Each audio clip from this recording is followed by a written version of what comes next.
perhaps should have used is Hebrews 11 and 12. Because in times of hopelessness, we can and ought to find strong encouragement and indeed inspiration from those who have gone before us, who have had to run difficult races and have, by God's grace, made it to the very end. And ultimately, that is the purpose of Hebrews chapter 11. And chapter 12 begins with therefore, referring to, of course, 11 of Hebrews.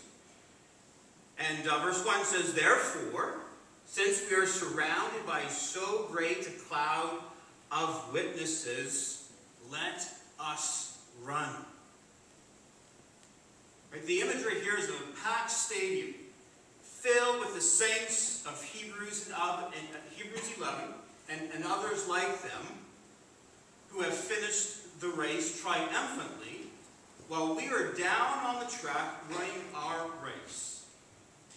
But the idea is not that they are in heaven, these saints who have finished the race, looking down on us and cheering us on, but that their testimony and witness to the fact that by faith you can finish the race and receive the prize.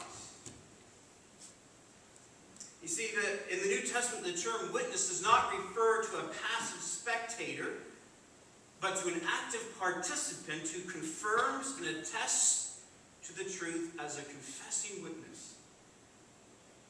And so the point here is not that the cloud of witnesses is looking at us, but we're looking at them and deriving encouragement and inspiration from their witness, that they have finished the race, even though they had to run difficult races. You know, during halftime, a coach who was losing a game by a wide margin might try to encourage and inspire his players by saying to them something like this. Well, you know what? This other team was down by many more points than you are right now. And yet they came back and beat this same team. You know, they did it. You can do it too.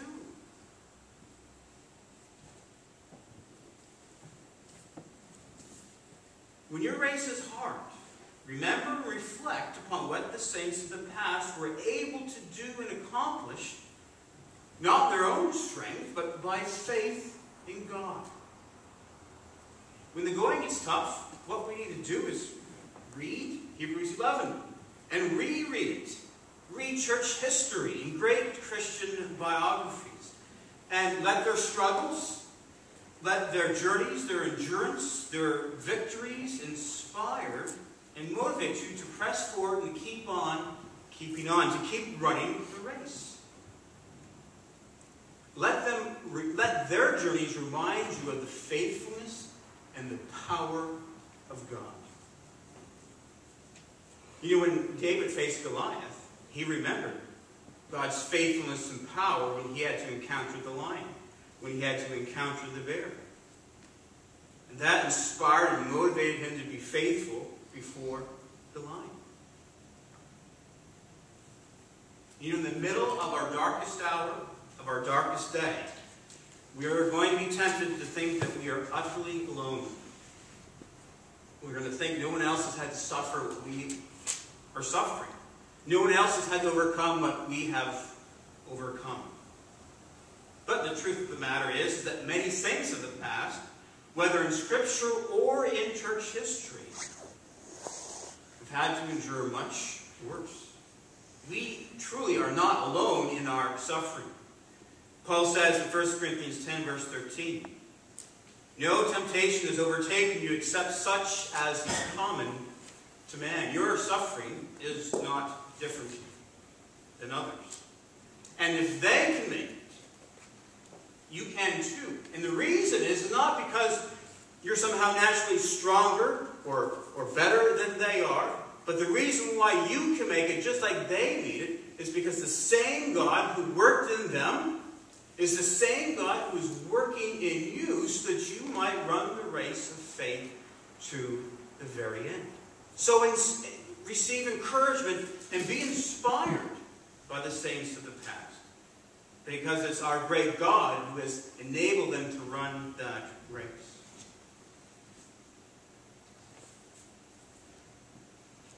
So we are to run our race knowing and being sure that we can finish it. But also we are to run our race without any burdens. Run your race without any burdens.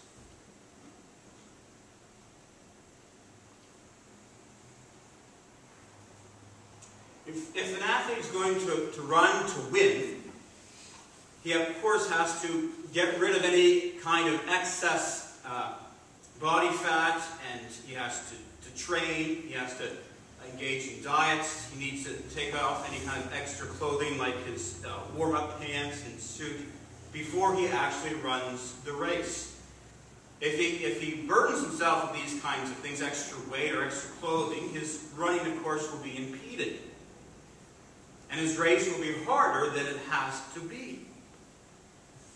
Well, employing that kind of picture, the author of Hebrews writes in verse 1 that we are to lay aside every weight. We need to get rid of whatever makes our race, our particular race, extra hard to run, even if it's something that's good in and of itself. If it's slowing you down, if it's making things hard for you, throw it to the side, get rid of it, lay it aside, and continue running so you don't slow down, become discouraged, and quit. We also have to lay aside, the author says, the sin which clings so closely. And the idea here is that sin will cling so closely to you that it will make you trip and stumble and fall and leave the race. Perhaps some of you might remember two famous women runners back in the 1980s, the American Mary Decker and the South African Zola Budd. And they were in an Olympic race in the 80s, and there was much to do about these two runners. Both had a good chance of winning the race. And Mary Decker, of course, was hoping with all the hope in the world for that gold medal. And she had a great chance to do it. But all of her hopes and dreams came crashing down when she was accidentally tripped by Zola Budd in the middle of the race. And that's exactly what sin will do to us. Sin will make you stumble and fall. It was the love of money that pushed Judas down. It was the love of this world that threw Demas, who once followed Paul, off the track. Covetousness tripped up Achan in the Old Testament. Following sin affects, of course, our relationship with God, weakens our faith, and pulls us away from the faith and from the race that we are running. And so if we're going to get back on the track and continue to run, we need to put away sin. We need to lay aside every weight and sin which clings so closely. So run your race without any burdens, but also, and finally, run your race by looking to Jesus. Run your race by looking to Jesus. Well, some of you now know that I used to be a cross-country skier, a racer. And our coaches would teach us that when you're going up a hill, and going up a hill can be quite difficult, especially if it's steep and long. It's easy when it's getting hard to put your head down instead of up. And they told us to keep your head up, keep focused at the top of the hill, because that'll help you generate your movement forward and to keep moving ahead to the top of the hill. If you keep your head down, you focus on the pain perhaps a little more, and your movement is not in the right direction. When you keep your head up, looking towards the top of the hill, because that's where your goal is. As we run our race, we need to look up, especially when it's hard, ahead, looking to Jesus, the founder and perfecter of our faith. Of all those who live by faith and emerge victorious, Jesus, of course, is the greatest. He is a man, of course, he is God, but he's also a man just like us. And he is the example par excellence of living by faith. And that, I think, is the primary meaning of this phrase, the founder and perfecter of faith. Jesus is not only the founder of our salvation, in that by his life and death, as we've seen, and resurrection, that he has saved us and blazed a trail for us to God.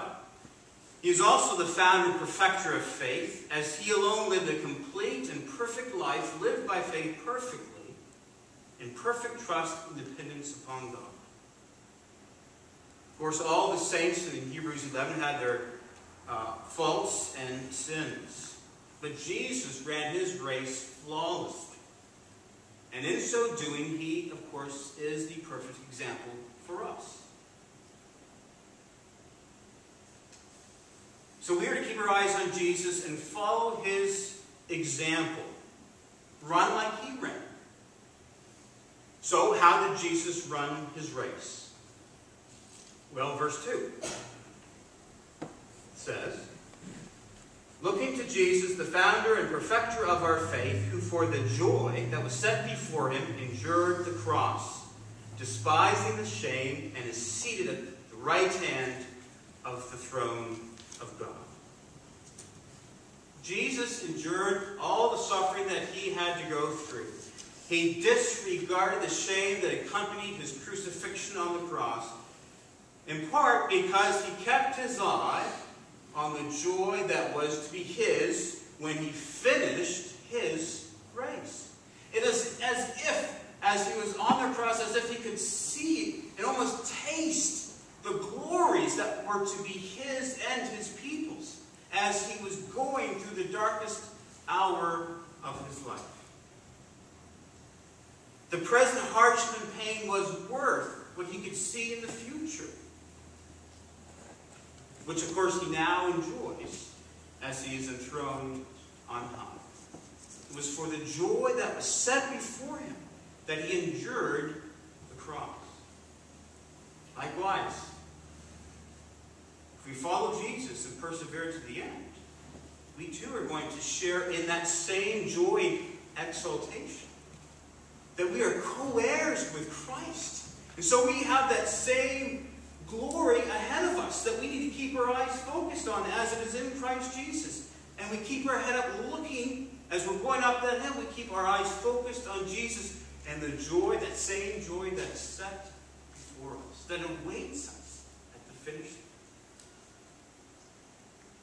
If we endure, Paul says in 2 Timothy 2:12, we shall also reign with him. To him who overcomes, I will grant to sit with me on my throne, as I also overcame and sat down with my Father on his throne. And when you find it hard, even to keep your head up and looking ahead to Jesus, then take time to consider what Jesus had to endure for you. Notice verse 3. Consider him who endured from sinners such hostility against himself, so that you may not grow weary or faint-hearted. In your struggle against sin, you have not yet resisted to the point of shedding your blood. But our suffering, of course, will never even approximate the kind of suffering that Jesus had to endure for us throughout his life, and especially, of course, on the cross.